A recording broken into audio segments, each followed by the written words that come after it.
Anam Cara, The Witch and the Bitch. Le podcast qui lève le voile sur la sorcellerie.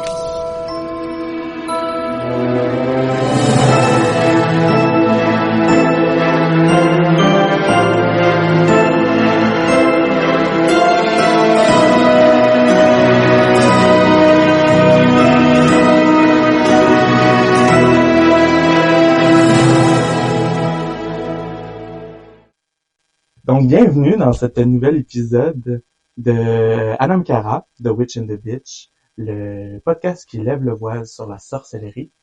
Donc, cet épisode, aujourd'hui, on va parler de l'éthique en magie. Donc, c'est quoi un petit peu les lois et les choses à faire et à ne pas faire en magie, finalement. On peut commencer avec les lois, généralement. Oui. Ceci dit, par petit avertissement. Avertissement. Le film que vous allez voir, l'émission que vous écoutez, c'est vraiment aussi, encore une fois, selon nos expériences personnelles. Oui. Ceci dit, souvent les lois, ou du moins les règles à suivre, j'aime pas dire loi ou règles à suivre parce que je trouve que ça met une rigidité sur la chose, et il n'y a rien de fun d'être trop rigide en magie parce que on travaille tellement avec des énergies abstraites que ça donne rien d'être trop rigide. Bref, tout ça pour dire, encore une fois, c'est selon notre expérience personnelle, mais avec, vous le trouverez sûrement en écoutant le podcast, une logique. Les lois éthiques en magie, on dirait que ça va un peu de soi, tu sais. Fait que, voilà, c'est juste une petite prémisse là, pour dire que lancez-nous pas des tomates, là, c'est vraiment d'être un être humain que de suivre certaines règles d'éthique, si on veut, sans rigidité. Ben c'est ça, c'est pas des lois humaines là, comme tu ne voleras point, puis c'est ça là, c'est plus des lois universelles qui sont comme pour dire comment l'univers fonctionne un peu là. Exact. Donc ouais. Sans plus attendre, explorons ces lois-là. On commence avec les lois. Avec les lois, oui.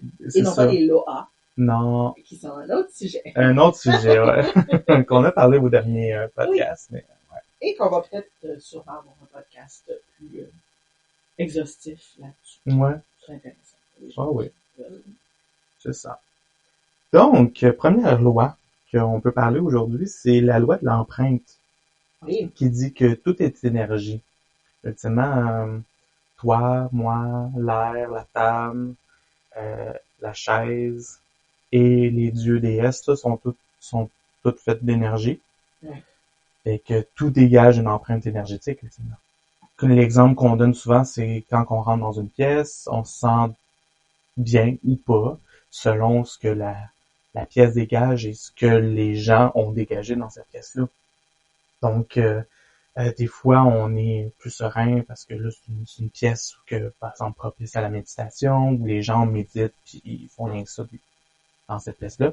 Ou il y a eu des pièces où tout le monde est en colère, puis beaucoup de chicanes, des choses comme ça. On se sent un peu moins à l'aise dans ces pièces-là, mais c'est justement ça. Donc, tout dégage une énergie, puis tout peut accumuler cette énergie-là aussi. Exactement. Donc, c'est ça que la loi de l'empreinte parle. Ceci dit, je peux faire une mini-parenthèse. Si on dit sentir l'énergie dans une pièce, quand on arrive dans une pièce ou à un endroit ou avec quelqu'un, etc., dans un lieu, en forêt, peu importe. Ça va beaucoup dépendre de nos dons aussi. Oui. Il y en a qui vont être plus clairsentients, donc ils vont ressentir les choses. Il y a des gens qui vont être plus clairaudients, donc entendre les choses. Même s'il y a rien de auditif que toi et moi, le commun du mortel peut entendre, des fois dans ton oreille interne, tu entends des choses. Clairaudient, sentient et voyant. Ouais. Donc, voir des choses qui sont pas nécessairement au premier plan, physiquement. Et claircogniscience, ça c'est un autre truc, mais on parle ici là, surtout de clairsentience en arrivant dans un... Ouais. Ceci dit, tous les sens sont... Ben, c'est ça, on peut faire de la clairgustation puis goûter l'énergie d'une pièce. Bon, ben, c'est moins ou clair-olfaction, tu sais, sentir une énergie, ben, par exemple, sentir une orange quand il n'y a jamais eu d'orange qui a été épluchée ou mangée, là. Sentir le parfum de quelqu'un qui peut être décidé aussi pour, tu sais, comme, c'est ça. Donc, énergétiquement, tout ça va nous toucher, nous, en tant qu'humains ou en tant que sorcier-sorcière, énergétiquement, mais va être dans un lieu, donc laisse une empreinte énergétique dans ce lieu-là. C'est ça la loi. Puis dans cette loi-là, ben, faut comprendre que faut l'importance de surveiller ses émotions, puis de, justement, de pas être tout le temps frustré parce que ça dégage l'énergie de frustration, puis aussi c'est ça, la tristesse, ben ça crée de la tristesse dans une pièce, puis il va y avoir de l'accumulation. Donc cette loi-là nous dit de justement d'avoir une bonne hygiène physique, mais aussi émotionnelle, mentale, puis spirituelle, puis aussi de surveiller ses émotions, ce qui fait en sorte que, mettons, d'un point de vue éthique, je ferais pas un rituel quand je suis en crise, si je peux dire, là. Frustré ou en colère, on essaie ou malade, ou tu sais, en rituel, généralement, on essaie d'avoir une neutralité pour justement avoir le meilleur des environnements. Exactement. Tu sais, comme on disait dans le premier épisode du podcast, de faire des rituels à tous les jours. Puis quand on parle de faire un rituel à tous les jours, c'est un rituel complet, là, avec ouverture de cercle, avec, tu sais, avec toutes les étapes opérationnelles d'un rituel. Tu sais, je dis pas allumer une bougie puis faire, ça va être pas mes énergies de la journée puis me tirer des cartes, là, tu sais. On parle pas de ça, nécessairement. Là. On parle vraiment d'un rituel, entre guillemets, en bonne et due forme. Donc, encore là, de faire des rituels à tous les jours, ça donne rien parce qu'énergétiquement, ça va charger trop ou les énergies vont être comme confuses, diffuses, chaotiques. Fait faut toujours penser à je ne sais pas si c'est dans ce point-là là, qu'on en parle de la pensée créée ou si on l'a mis dans un point à part. Un peu plus loin. Plus loin, ok, parfait. On y reviendra, mais ça touche un peu aussi ça. Ouais. Pour un point plus loin. Mais oui, c'est ça. Fait qu'ultimement, c'est que chaque émotion a une énergie. Ouais. Donc, c'est bien de faire le ménage dans ces énergies-là aussi une fois de temps en temps. Tu sais, c'est normal que dans une maison, qu'il y a eu tout le temps de la chicane, des choses comme ça, c'est un peu plus lourd. Il va falloir peut-être purifier un peu plus souvent aussi. C'est pas mal ça. Est-ce que tu dirais que, tu sais, le fait, par exemple, quelqu'un qui achète une maison ou un condo, whatever, appartement, puis il fait des rénovations, puis il se rend compte qu'il y a beaucoup d'énergie, whoops, weird, qui vient d'arriver. On mettrait ça aussi dans la loi de l'empreinte, puisque le passé est accumulé sous forme de poche énergétique. Oui, c'est ça. Ben, tu sais, quand on dit si les murs pouvaient parler, là, ben c'est exactement ça. Tous les meubles, les murs, les objets qui peuvent accumuler l'énergie, ben ils vont en accumuler. Puis c'est ça. Donc les gens qui nous écoutent, si vous faites c'est pour ça que quand j'arrive dans telle classe, des fois je me sens bien ou pas bien. C'est oui, effectivement. Énergétiquement qu'on fasse de la magie ou non, énergétiquement, il y a une empreinte qui est laissée quelque part. Mm-hmm. Tu fais juste passer quelque part, ton énergie va... En magie de protection, une des choses qu'on dit parfois, c'est que s'il y en a qui disent « Ouais, mais j'ai rien fait pourtant, ou j'ai pas, tu sais, pourquoi là je me sens comme attaqué ou lourd énergétiquement? » Tu peux passer dans la rue, croiser quelqu'un, puis cette personne-là avait une larve, puis la larve a sauté sur ton énergie parce qu'elle était plus lumineuse. Tu sais. Mm-hmm. Fait énergétiquement, c'est normal qu'on arrive dans un lieu puis qu'il y ait un feeling. Et comme tu disais, Yannick, c'est normal de des fois fumiger ou nettoyer l'espace énergétiquement plus souvent. Ben c'est ça. Ben, anyway, ça revient à avoir une bonne hygiène. Exact. Énergétique, là, tu sais, on se lave physiquement plus souvent possible, puis c'est bien de le faire aussi énergétiquement. Là. Donc, c'est pas mal ça pour la loi de l'empreinte. Je pense que éthiquement, on sait que ce que nos émotions parlent, puis en fait, qu'est-ce qu'ils disent. Là. Je vais faire une autre mini-parenthèse avant qu'on poursuive, parce qu'il y en a peut-être dans les commentaires qui vont nous poser la question. Bien sûr, ces lois-là s'appliquent peu importe la tradition dans laquelle on est. Parce que c'est pas tant des lois, parce qu'il y en a beaucoup qui vont dire, ouais, ça ressemble au read de Wicca, tu sais. Puis moi, je suis pas Wiccan, je suis plus telle pratique, telle tradition, ou éclectique comme nous on est. Mais sortons des boîtes, là, puis ayons en tête que ce sont des lois ou un code d'éthique qui s'applique à n'importe quelle tradition. Ben, c'est ça, tu sais, les lois, mettons les lois de l'univers, là, si on peut dire, là, c'est comme de l'eau, là, ultimement. L'eau ici, pareil comme l'eau en Afrique, puis pareil comme l'eau en Chine, puis pareil comme l'eau en Allemagne, puis tout ça, là. Ultimement, c'est le même H2O, là. C'est comme la même énergie un peu partout, là. Ouais, donc, voilà. Ensuite, il y a la loi de l'analogie. La loi de l'analogie, qui dit que nous attirons ce que nous dégageons. Donc, si on dégage de la marde, ben on reçoit de la marde. Exactement. Si on dégage du positif, ben on reçoit du positif. C'est on récolte ce que l'on sème, ultimement. C'est ça, cette loi-là. C'est là-dedans aussi que tout ce qui est en haut est comme ce qui est en bas. Si Genre, tu le mets vraiment à part. Je le mets un peu à part. Okay. Parce que ça va un peu plus loin dans les deux cas. La loi d'analogie, nous parle aussi un peu avec la loi de l'empreinte, de jamais céder aux impulsions, de pas faire un rituel en colère, en vengeance, en hâte. Parce que si tu fais un rituel de colérique, en colère, et tu veux attirer l'amour, mais tu le fais en beau tabarouette, ben ça se peut que ça l'amène quelqu'un qui va être en beau tabarouette aussi. Exactement. Fait que ça sera peut-être pas une relation très saine. Ou, par exemple, si on parle d'amour, on peut parler aussi de quelqu'un qui a besoin d'argent, qui fait un rituel parce qu'il a vraiment besoin d'argent.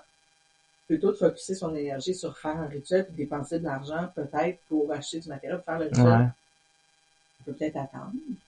Mais c'est ça. Déjà, faire un rituel dans la hâte n'est jamais bon parce qu'il faut préparer le rituel, puis Exact.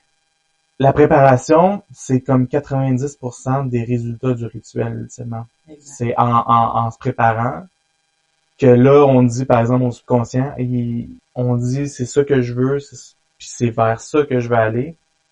Puis quand on fait le rituel, ben, c'est comme l'aboutissement de cette préparation-là. Puis ça, c'est le 10% qui reste. C'est comme, là, je dis à tout le monde que c'est ça que je veux faire.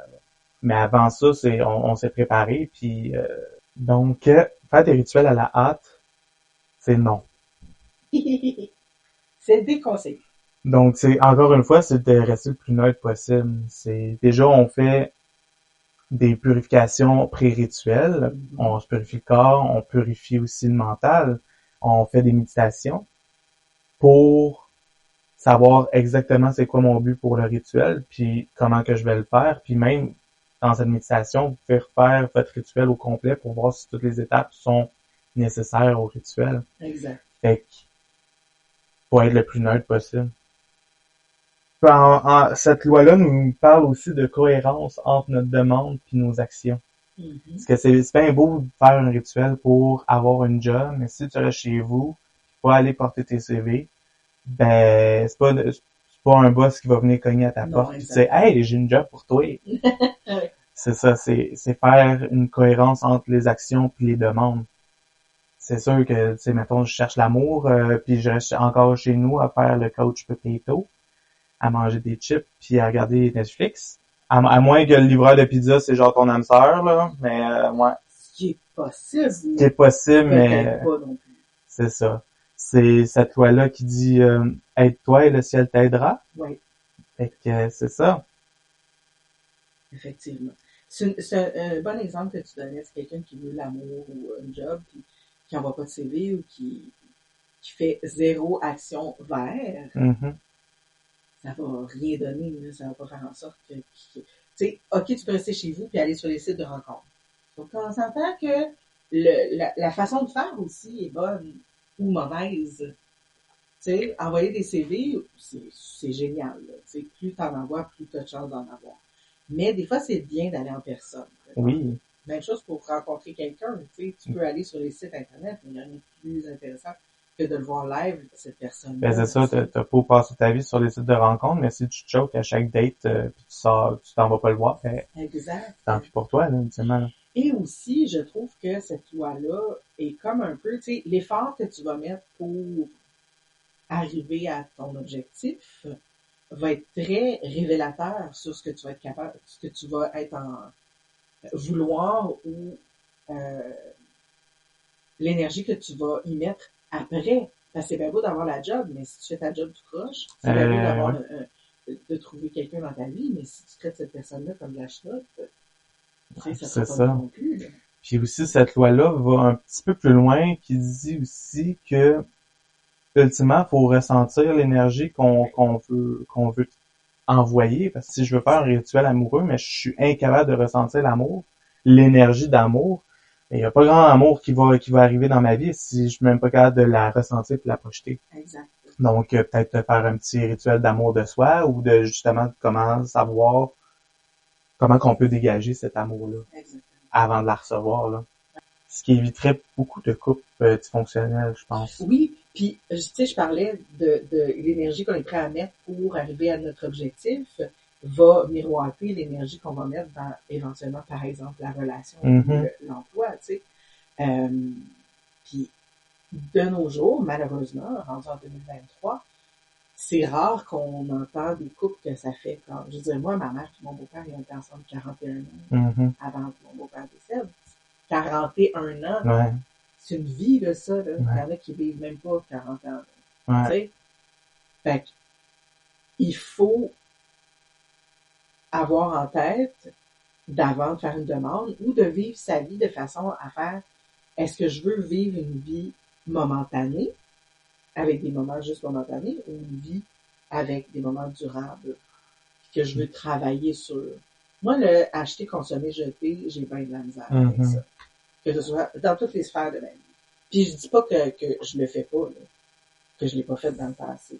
Mais je pense que c'est quelque chose qu'il faut garder en tête. Puis ça revient à cette loi-là, là, acheter, consommer, jeter, c'est ça, encore une fois, ça revient à la préparation puis savoir c'est quoi notre demande. Parce que, tu sais, ultimement, si on fait un rituel d'amour, mais tout ce qu'on veut, c'est vraiment un one night puis on va avoir du bon sexe juste ou genre un ami avec bénéfice, là, si on peut dire, là, tu sais, c'est ça ta demande, ultimement, c'est pas un rituel que tu veux te marier, là. Fait que, bien savoir sa demande revient à cette loi-là, là, justement. Exact. Fait que 90% des résultats d'un rituel, c'est la préparation. Exactement. Voilà, on répète ça. Ensuite, la loi de la récolte.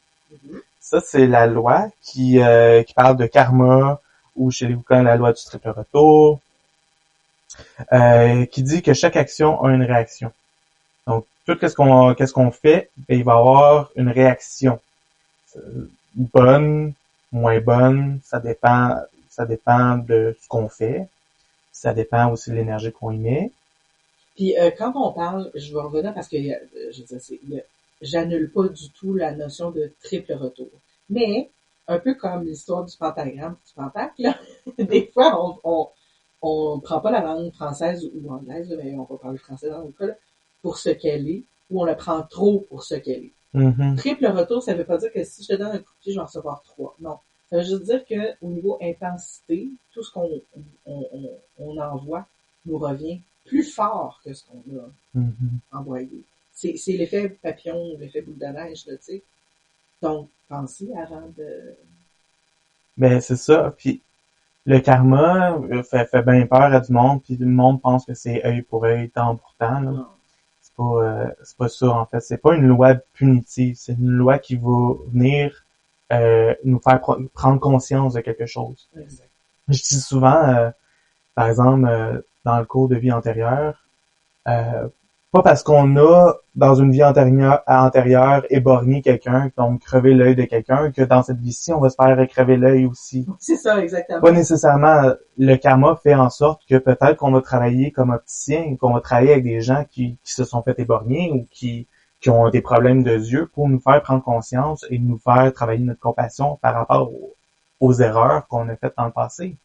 Ultimement, si par exemple j'ai volé une maison, peu importe, ça se peut que je travaille plus tard avec des personnes qui se sont fait voler leur maison, puis je vois le revers de la médaille, puis je fais comme ouais, j'avoue que c'était mal ce que j'ai fait, puis j'apprends, puis j'ai beaucoup de compassion maintenant pour les personnes qui vivent ce que moi j'avais fait, là, ultimement. Là. Oui, puis c'est pas nécessairement aussi dans la même veine, dans le sens que, tu sais, t'as volé une maison, tu travailles avec des gens qui se sont fait voler la maison.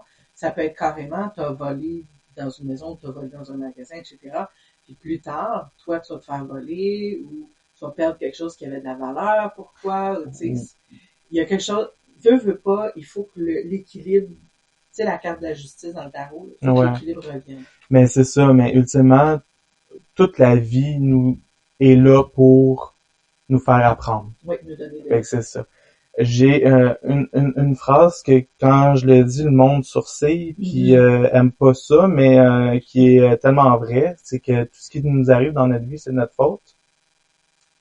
Oui, ultimement, tout ce qui nous arrive dans notre vie, c'est de notre faute. Et si c'est pas dans cette vie-ci, on parlait de karma, c'est pas dans cette vie-ci que ça nous arrive, ça va arriver dans l'autre vie. Ouais. Ça vient toucher un autre. Je vais plus loin aux règles, si on veut. Mais c'est ça. J'ai eu beaucoup de personnes qui sont sorties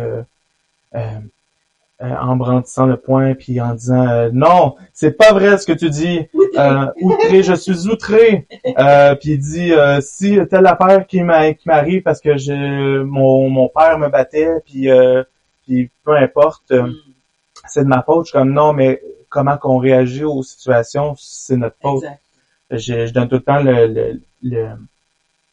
l'exemple des jumeaux qui ont toujours vécu ensemble, que leur père est alcoolique, qui plus tard, un des jumeaux est devenu alcoolique, puis l'autre jumeau est pas alcoolique, a jamais touché une goutte d'alcool. Voilà. Les deux ont vécu la même situation, mais c'est qu'est-ce qu'ils en ont fait qui fait en sorte que les deux ont suivi des chemins différents. Là. C'est ça.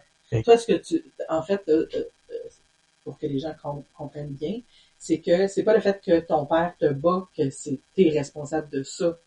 Lui, il est responsable du fait qu'il te batte, mais t'es responsable de faire de cette situation-là ce que tu veux, entre guillemets, ce que tu peux après. Tu peux choisir de rester une victime ou t'en aller le plus rapidement possible. C'est ça, tu sais, il y en a qui développent des maladies chroniques après des traumatismes ou des choses comme ça, je comprends. Mais en même temps, tout ce qui nous arrive, c'est de notre faute. Ouais. C'est comment qu'on réagit à certaines situations. Il y en a qui sont capables de justement se relever les manches puis prendre le taureau par les cornes puis affronter ça. Ouais. Puis d'autres qui restent victimes toute leur vie. Ceci dit, c'est pas une chose facile. Moi, j'en parlais par expérience personnelle. Je veux dire, on sait très bien, on a tous les deux vécu une situation qui n'a pas été idéale côté travail, disons. On va rester vague parce que c'est pas important les détails. C'était, pour ma part, je vais parler pour moi, tu pourras donner ton opinion sur la situation. Moi, ça a été quelque chose qui m'a excessivement marqué, ça a été traumatisant, blessant. J'ai encore, puis ça fait pas si longtemps que ça, j'ai encore des grosses séquelles qui font en sorte, parce que j'ai de la difficulté à lâcher prise, à travailler ces parts-là en moi, parce que j'ai été tellement profondément blessée dans mon humanité.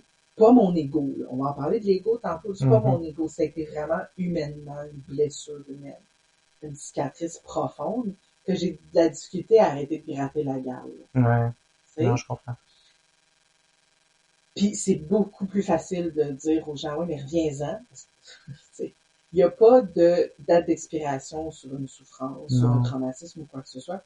Et oui, effectivement, je pourrais choisir je pourrais être quelqu'un qui, selon la personnalité, j'ai plus tendance à lâcher prise que d'autres choses. Je serais résiliente, mais j'ai de la difficulté à lâcher prise sur certaines choses.